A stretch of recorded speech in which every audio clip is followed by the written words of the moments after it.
Hello everyone, welcome back to my channel Literature and Literature. Thank you so much for watching, and today I'll be talking about the resources that you need to follow for UGC NET.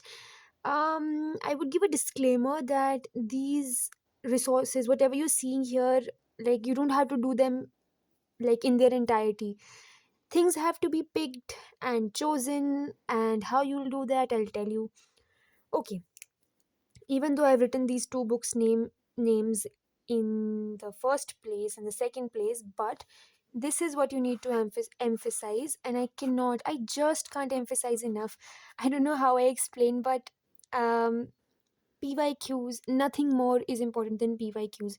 You must be hearing people, they say that PYQs give you a direction, right? I think they don't even give you a direction. They'll just tell you what to read.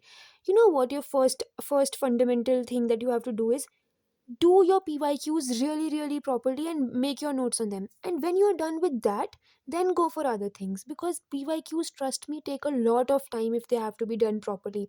If you will make notes on every writer that is given in the PYQs, you will take time to complete it, and but it will give you the knowledge that is really required, and it will not give you the knowledge of peripheral knowledge. There are two kind.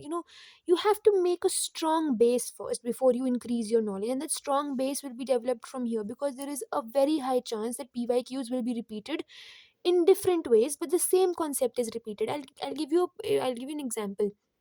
This time, there was this question on something like a Dracula or something. The character of Dracula is, I don't know, first comes in this particular work or something, right? I don't remember the exact question, but something of that sort was there in this exam evening shift I'm talking about.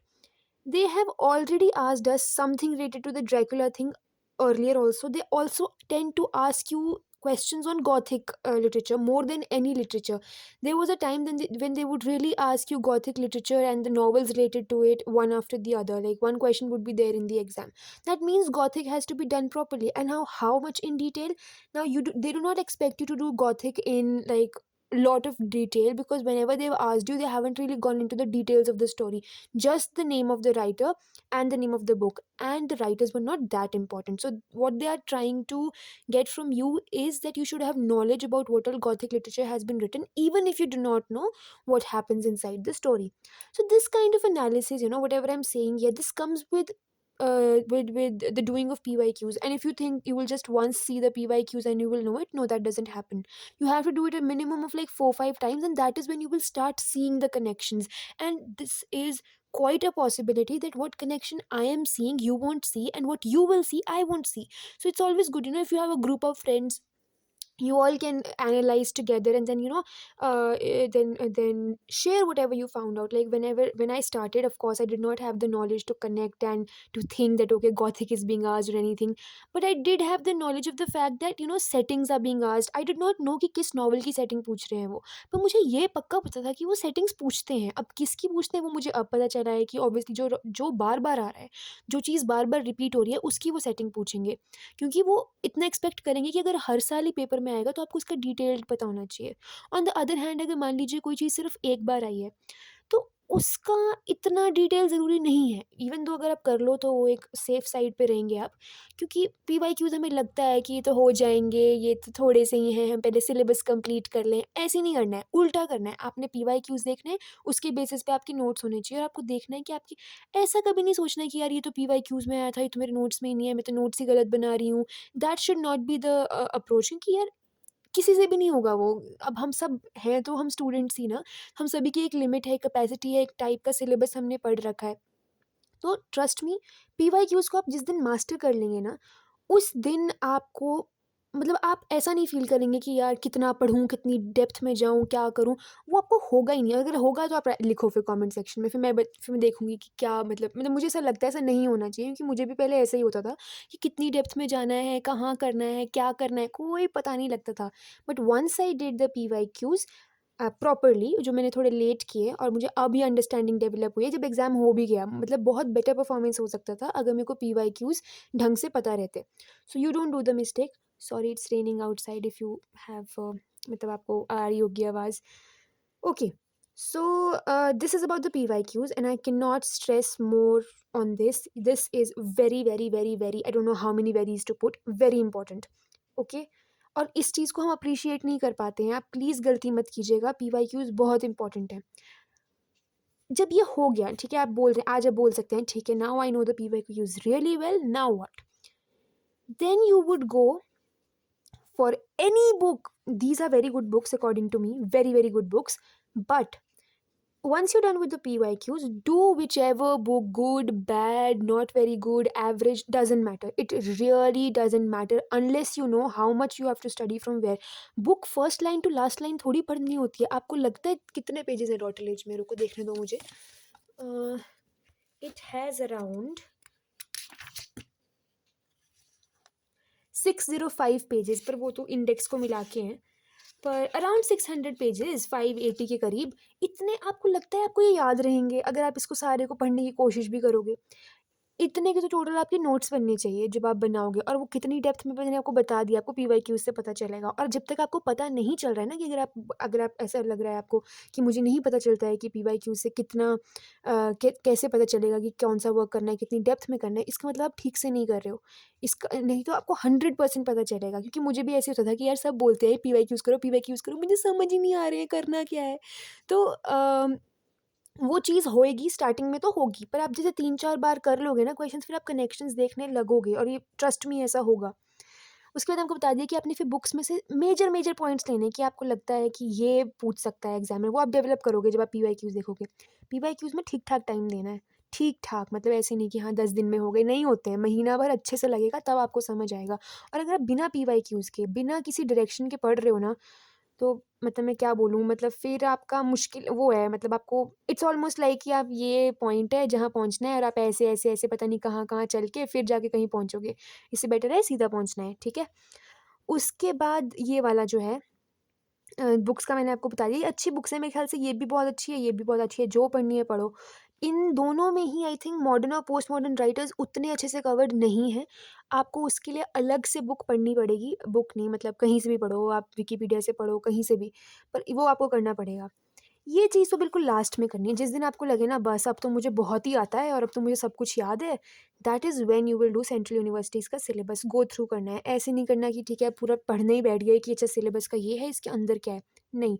अगर आपको उसमें ऐसा कोई work होगा जो important होगा, तो अभी तक आप PYQs के बेसिस पे ऑलरेडी उसके बारे में पढ़ चुके होंगे। और अगर आपने नहीं पढ़ा है, कोई नई चीज़ है, ज़्यादा से ज़्यादा 5-6 का कर लेना। लोग उसे 3 का बोलते हैं, पर वो डिटेल्ड रिकमेंड करते हैं। मेरे हिसाब से 5-6 यूनिवर्सिटीज़ का करना चाहिए, और ऊपर-ऊपर से देखना चाहिए। फॉर एग्ज़ाम्पल इस बार एक क्वेश्चन आया था, अम, हाय राम! नाम ही भूल गई मैं। एक क्वेश्चन था इवनिंग शिफ्ट में, उसका आंसर था A Revathi. It was something, it was an autobiographical story of a third gender person. तो उसमें मेरे को नाम भूल गया है ना उसका, पर उसमें जो आपको पता होता वो, अगर आपने सेंट्रल यूनिवर्सिटी का सिलेबस देखा होता, मैंने पता नहीं कौन-सी यूनिवर्सिटी का सिलेबस देखा था, BA का सिलेबस, नॉट MA का, BA का, उसमें वो दिया हुआ था। तो उससे आप मतलब आपको वो पता रहता, और उसका मैंने डिटेल नहीं देखा, सिर्फ़ देखा था कि अच्छा ये मेंशन्ड है इन यूनिवर्सिटी के सिलेबस में। तो सिर्फ़ टाइटल्स अगर आप देख लोगे, लेकिन ट्रस्ट मी अगेन मैं बोल रही हूँ, ये लास्ट में होना चाहिए, इससे हार्डली 1 या 2 क्वेश्चन आएँगे, और आप 1-2 क्वेश्चन के लिए अपने बाकी 50 को डेंजर में नहीं डाल सकते, है ना? वो तो सिर्फ़ रिविज़न से, इसी का रिविज़न करोगे आप 40-45 पे पहुँच जाओगे आराम से।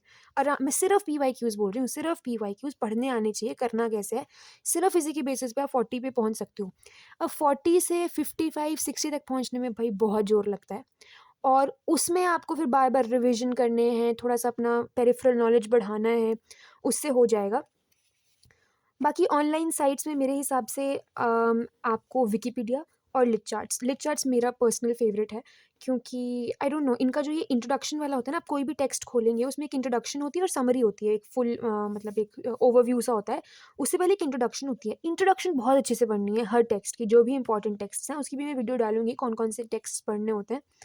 तो इंट्रोडक्शन बहुत अच्छे से करनी है, उसमें आपको सबटाइटल मिल जाएगा, उसमें आपको पता चल जाएगा कि इसमें कोई चेंजेज़ हुए थे, कुछ जैसे होता नहीं है किसी का कोई फर्दर एडिशन आया, उसमें कोई कैरेक्टर का नाम चेंज था, अगर वो वर्क इतना इम्पोर्टेंट है, तो फिर आपको ये भी पता होना चाहिए कि कैरेक्टर्स के नाम चेंज हुए थे या कुछ, है ना?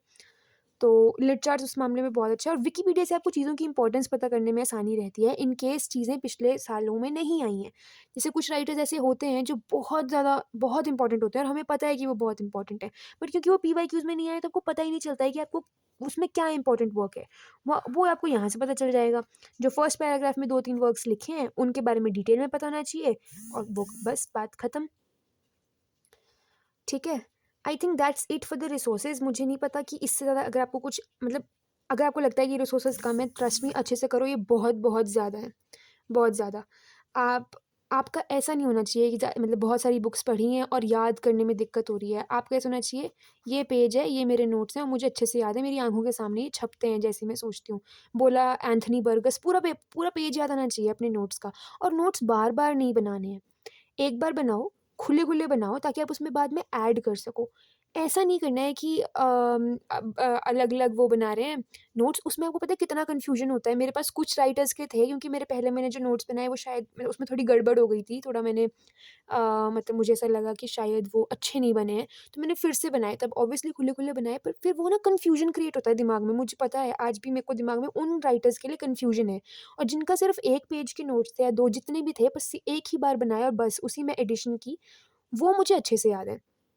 तो ये पर्सनल एक्सपीरियंस से बता रही हूँ, आप एक बार जो लिख ले रहे हैं ना, फिर वो उसी पेज को बार-बार देखना है, उसको चेंज नहीं करना है।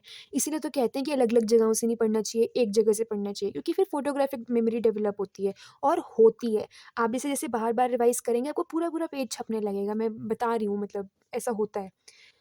ठीक है? So that's it about this video. Thank you so much for watching and take care and I hope you found this video helpful. अगर आपको कुछ कमी लग रही है या कोई क्वेश्चन है, you can always write it down in the comment section. Okay then, bye bye.